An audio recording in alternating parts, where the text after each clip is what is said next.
Welcome back to Between Sessions. My name is Ebony Harris. And I'm Elisa Jean, and we are two brown chicks changing the face of therapy on both Both sides sides of the of the couch. couch. Welcome back to another Ooh, I think session. we did that one together. Come on, 2021. A little we'll see. We'll see.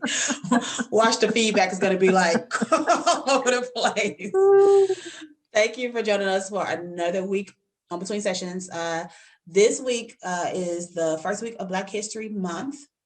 And First of course, day. well, they'll hear it on the second day. Oh, but that's yes. right. But yes, we're recording on the first day. And so, of course, we have to, continue the conversations that we've been having since we've started. But this is one that is interesting. So we're going to talk about why people may want a therapist that comes from their community. And I think it's interesting, especially with the increase in people of color going to therapy.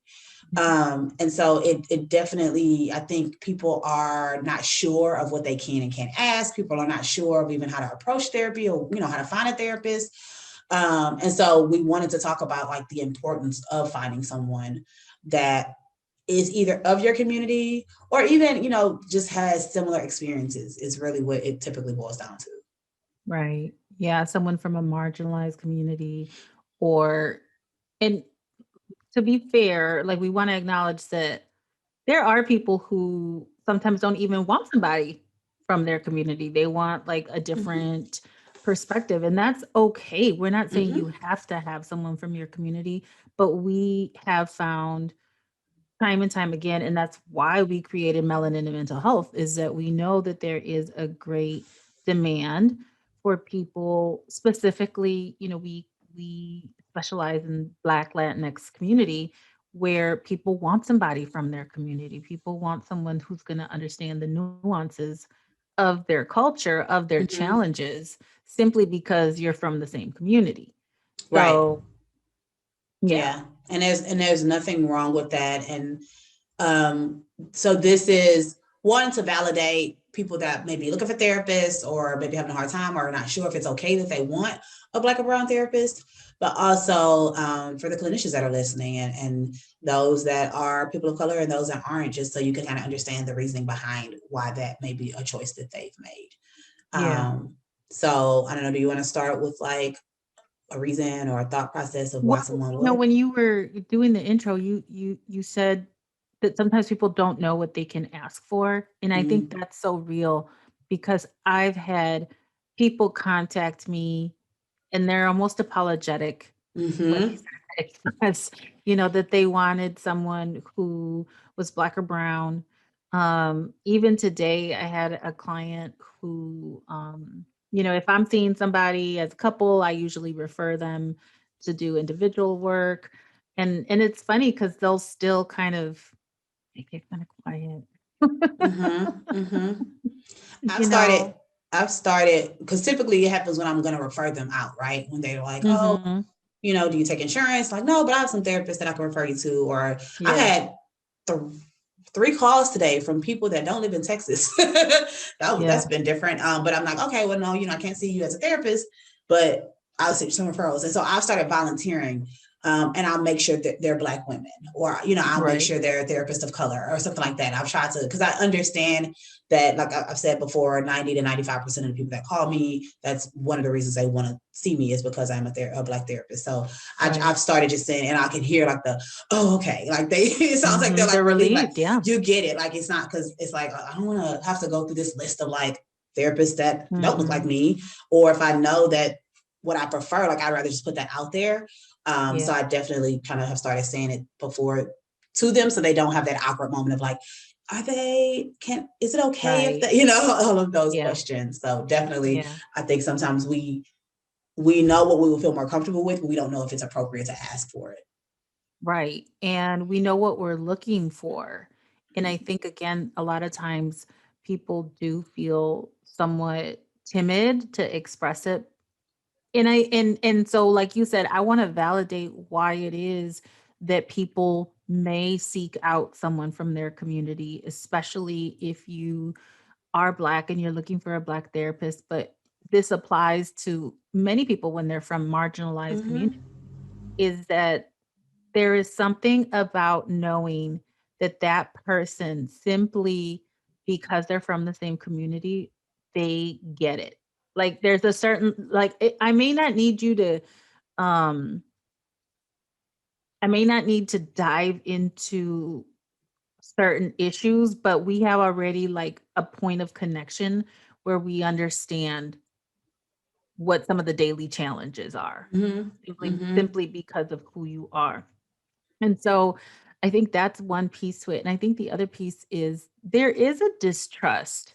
There is a distrust of the system, and with good reason. Like, our communities, we've talked about this before, we have been labeled as resistant to care and all of that stuff, but I don't think that it's always included as part of the conversation. Why? What Why experiences is have it they that? had? Yeah, yeah. And so I want to validate that part is, if you are seeking somebody from your community, and that's because there's a certain level of uncertainty about being vulnerable and open with someone who's not, that's real. That is very real. Yeah, and it's one of those things where if this is something that's going to take you even longer to build that relationship, which is such a huge part of therapy, is a therapeutic relationship. If it's going to take you 2 months to really trust this person and really believe that you can open up and really trust that they get you and get your situation or get your experiences and things like that, that makes a big difference in how far you go into treatment, right? Because as you're saying, like we've been, research shows, people of color are treatment resistant or whatever. But if I go in and I am not sure the first couple of sessions, what is keeping me going? Right. And even for the therapist, I feel like you would have to be a miracle worker, because this person already is kind of like uncomfortable or not sure, don't know if they can trust you. So, we always want to. It's already such a stressful thing, right? Finding a therapist, going to therapy, even as therapists, when we start therapy with a new person, it's still like, okay, what is this going to be like? It's already this, and you already know, you're moving into the space where you have to be vulnerable and open and all of that. And so if you walk in, or if you choose someone that you already feel like some type of a connection with, it's going to make your treatment go a little bit quicker, And again, that's not to say that just by picking someone of color that this is going to be the right fit for you. But it makes sense that it's like, okay, this is one less thing that I have to worry about, and I don't have to be so tense. And especially depending on what's happening, what you're looking for help with. Living as a Black woman, my Blackness is a huge part of my life in all aspects of it, right? And so it doesn't matter. There's very few situations where that isn't a part of my life. And so, to be able to have a conversation about being in certain spaces and feeling uncomfortable and not being sure where that came, is it because I'm incompetent? Is it because I'm Black? Is it, being able to have those conversations and not feel awkward in bringing that up is a huge thing. And so that's a big part of it, is like, if I know that this is a part of me, if I know that my culture is such a huge, like, Cicely Tyson died, like, I won't be surprised if my clients bring that up this week, right? And so to be able to have those conversations, and you already know where it's coming from, I just think that's a big reason why you kind of like sometimes choose someone who you feel like understands a little bit more. Right. And can affirm you in a different way. Well, I like that you pointed out, we're not saying that just by having a therapist from your community, that's all you need, because we've spoke many times on this. Sometimes finding a therapist, it's like dating. You may go through a few, right? And so, yeah, we keep that into consideration also. We never say that this is the one way that you got to go and it will be great, right? It depends on the therapist too. But again, we just want to affirm, if this is something that is important to you, it's with good reason. Like, it's with good reason that it is important to you. Yeah. And I'm also, excuse me, thinking about that is just like the first step in the search, right? A lot of times is like, okay, I know I want a Black woman. I know I want a Hispanic male. I know whatever. That's like the first step. And then you want to go into like, okay, but what do I need help with? Okay, does this person work with that? Is this their focus? Things like that. So definitely understanding that it's okay that that's where you start, but then also, again, like you said, it's dating. So continue to put the effort into finding and making sure they're a good fit, and consultation and all of that, because you also don't want to have to go to 10 therapists in the first couple of months because you just picked it based on what they look like and that was it. But yeah, and we get that it's also difficult sometimes because the more specific that we get about our searches, the more difficult. And the sad reality is there, even though there are a lot of dope Black therapists out there, right? Dope Latinx therapists out there, the reality is it's still the minority. And so the more specific that we get, the more difficult it is to find one. Yeah.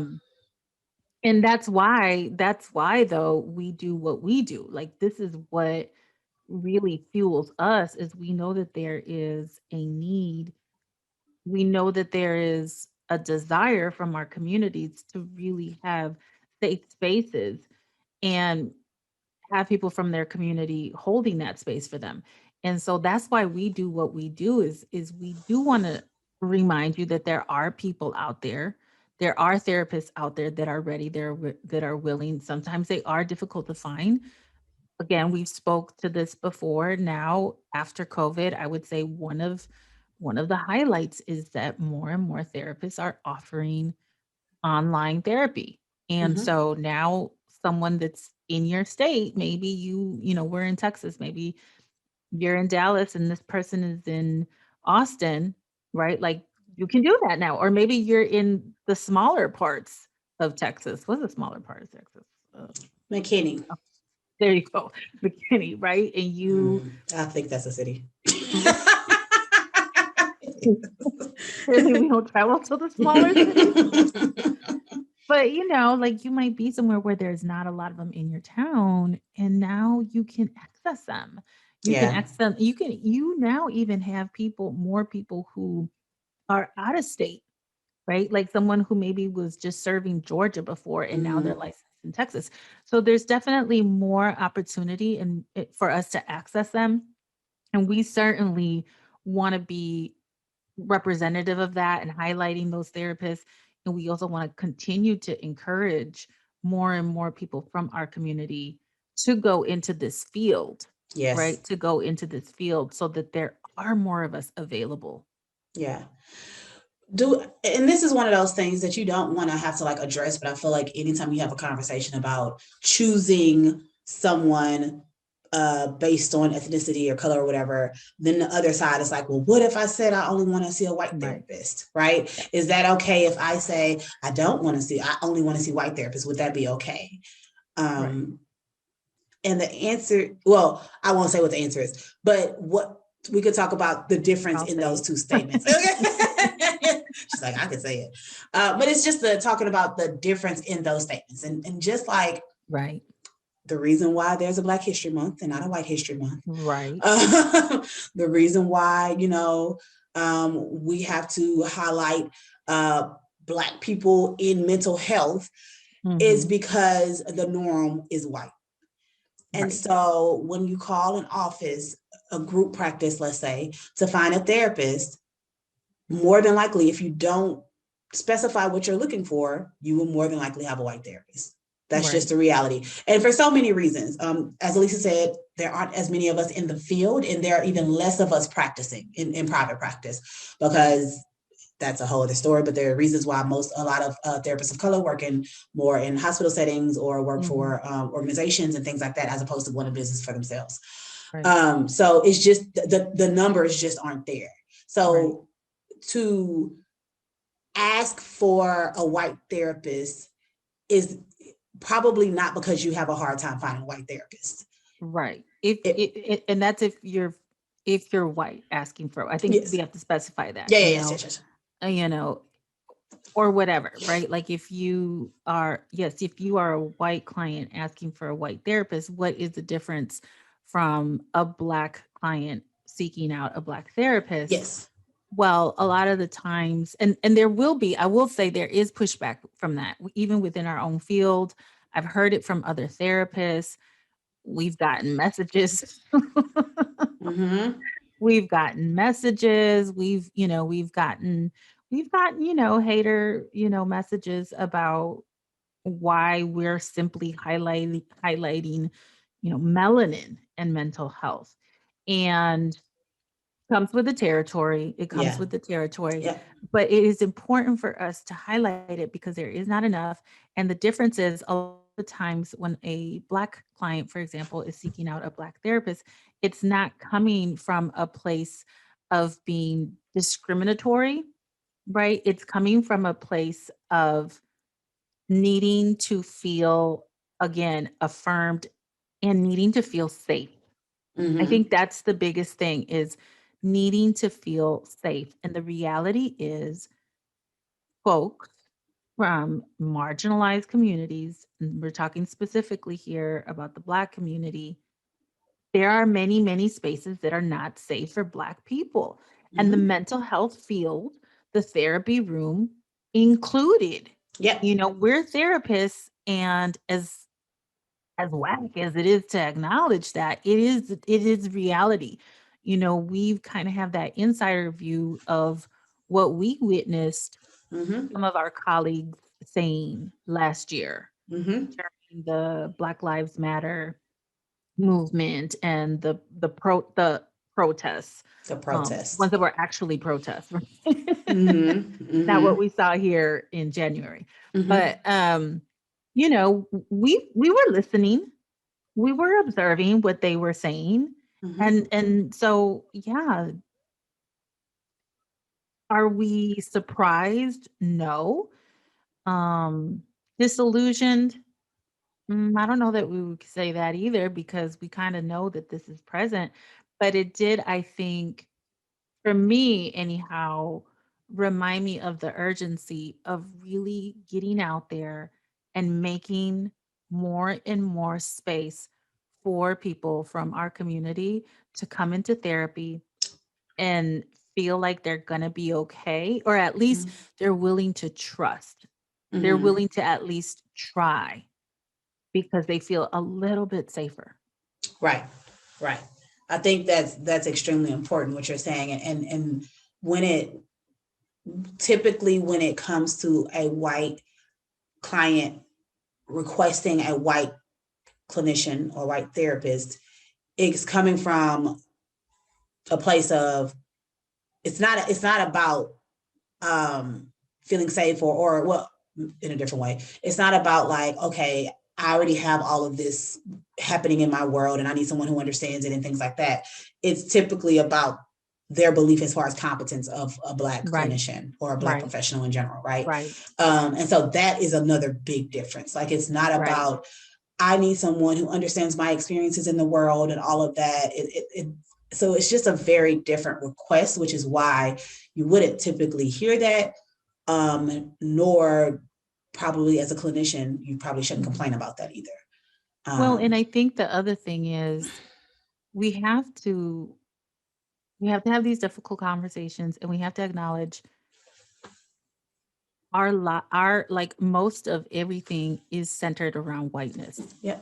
So, you know, we are regularly affirming. Right? Like we're Yep. we're regularly influenced. Yep. So what is it about your experience that you may not feel that people would Mm-hmm. understand? Because it as a person, as a Latina, like I know that the default on most everything, whether it's school, whether it's our training as therapists, Mm-hmm. whether whatever it may be, was really centered around whiteness. Mm-hmm. So I think that's the other part is that of why people may seek somebody outside, like within their community, is because we need we need to be affirmed in a different way. that Yeah. may not always be accessible to someone who is not from the community, right? We're not saying it's impossible. We're not saying you can't get uh, competent, or what's the other word? Not competent, but it's slipping my mind. Instead I of don't cultural competency, there's another term right now, and it's slipping my mind. But know. again, just being more affirming. Sometimes it's just one of those things that you can't curate. Hmm. It's like you have to live it. You have to experience it. Right, right. So what should potential clients, people that are seeking help, or wanting to start their therapeutic journey, what should they do if they get pushback? Like if they call and someone is like, we don't do that. You see who we Right. assign you to, or we don't, Yeah. yeah. I think if you get pushback, then like fall back. It's not the place for you. That's not the place for you, but don't let that discourage you or think that you're doing something wrong, or keep you from asking for what it is that you need and want out of a therapist. So I think that's the main thing, is keep looking. Take Yeah. that as a sign that this may not be the place that is going to affirm you. Yeah. And stand firm and, knowing why you need that, right? Because I think Mhm. about all the preferences that we have when we're seeking therapists, right? Right. And I mean, to the point of a lot of times when we're looking for therapists, we're scrolling through pictures until it's a face that looks familiar, that Right. feels comforting. And that's okay. You don't have to go to the person that when you look at them, you're kind of like, they look a little Yeah. scary. I don't know if I feel safe there. Like you don't have to go to that person. So stand firm and like whatever reason you have chosen that you want to see that person, because all that is like, I know that this will help me get to where I want to go quicker. And so Yeah. I'm choosing what is best for me. And I always feel like we say these things, like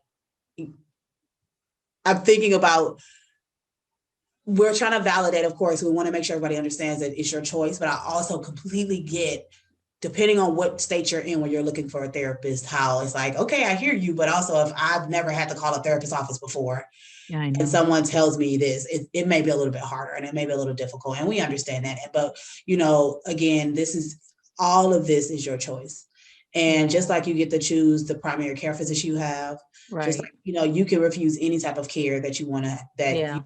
are having. And this is just another one. And Right. the good thing is you have so many options, Yeah. I hopefully mean, in it's your just state. like when we, go into the OBGYN and you ask for a woman physician versus a man, like, oh, I'd like to have is there a woman doctor? Um, but some people go to therapy and they have a preference, around gender also. So Mhm. you typically won't get any pushback about that, Right, you know? right. Um, or even sometimes with age, someone may say, I'd like to see a therapist who's been in practice longer, or is, maybe my age. Mm-hmm. So the thing is, you probably wouldn't get pushback with that. Mm-hmm. So, and to be fair, I think sometimes maybe people are being, what's the word? You have to read my mind, Ebony. I'm not on it today. I'm a little tired. I haven't. I'm not at You home. It's a can't little read my different. mind. You're Sorry. so good at reading my mind, but the point is, you get to choose, you get to ask. If they tell you you can't, they're lying. Keep going. Keep moving. That's the synopsis. And the good thing is, there are ways for you to find therapists a lot easier, a lot more options, a lot easier than there were before. So Yes. you can actually just go to melaninmentalhealth.com. You can go Yes. to one of the other directories that exist, and you can search for therapists that fit what needs you have. And can Um, we just say, I know we've talked about the new website for a while, and this is like our official launch. Well, I wouldn't say launch. It's our official, official announcement. announcement push. We've kind of had these like, it's coming. oh yeah, kind of go check out what's happening over there. You know what? This is our problem. Okay, so I'm digressing here, but this is our problem. This is what happens when you have two perfectionists. Yes. That their perfectionism and fears get in the way, right? Is that it takes a lot longer for us to get things done. But the new website is up. It's there. It's beautiful. Can I just say that? It's beautiful. We've had a total facelift of it. And yeah, that is why we create all of this, everything that we're talking about today. This is why we created Melanin and Mental Health.com, because we wanted you to be able to access these therapists, and we wanted to connect the therapists. You know, that's part of how we met. Right? Where are the other Black and brown therapists in town? Like, we wanted to get you to be able to connect with other therapists and to be able to connect with these clients that are looking for you. And again, we just want to bridge the gap between the mental health field and our communities. And we acknowledge and we recognize that the mental health field has not done right. Yeah. To say the least. Right. I think it was recent, maybe within the last 2 weeks, that the APA put out an announcement that was like an apology, basically. Did you read that? I didn't see that. Oh yeah, the American Psychological Association put out an announcement. They put out a formal apology. I believe it was specifically to the Black community to acknowledge that they, again, synopsis, have not done right by Black Been messing people. up. Yeah. I have to go back. I have to find that. Okay. Yeah. So go ahead. We get it. Like, you know, it's real. And this is why we've created what we've created, and why we continue to encourage you all to try therapy out, to not give up on your healing, to continue surfing. Keep looking. Because there are people out there that really do want to help you. Yeah. So hopefully this was helpful. Make sure that you check out melaninandmentalhealth.com. Check out the dope new website and therapists that are there, the previous podcast, and our merchandise. Also follow us across social media at Melanin and Mental Health, Melanin Health on Twitter. And I think that's it. We'll talk to y'all next week. Well, and if you're a therapist, because I know we have a really nice blend of both therapists and non-therapists. That sounds weird, non-therapist. Therapists and our communities. We have a blended family. So if you are a therapist, you know, sign up for the directory. People regularly messaging us because they're looking on the directory and they may not find someone specific in their area. We always direct people to the directory. Sign up, let people know that you're there. Help people to connect with you more easily. We want to make it easy for our community to connect with you. And we often get requests for some of those smaller towns, like you were saying. But again, remember that you can find a therapist in your state at this point, because most people are doing virtual therapy. So as a clinician, advertise yourself, because they are looking. And now that people can start working with you from across city lines, then you have a lot more reach. So make sure that you are being seen by those people. So yes. All right. Well, we'll talk to y'all next time. This was a much needed conversation. We hope you feel the same way. We hope that Eboni and I needed to have it together. There you go. We hope you did too, benefit. That's all this podcast is. Conversations me and Elisa need to have, and we hope that y'all enjoy it. All right. We'll talk to y'all next time. Bye. Bye.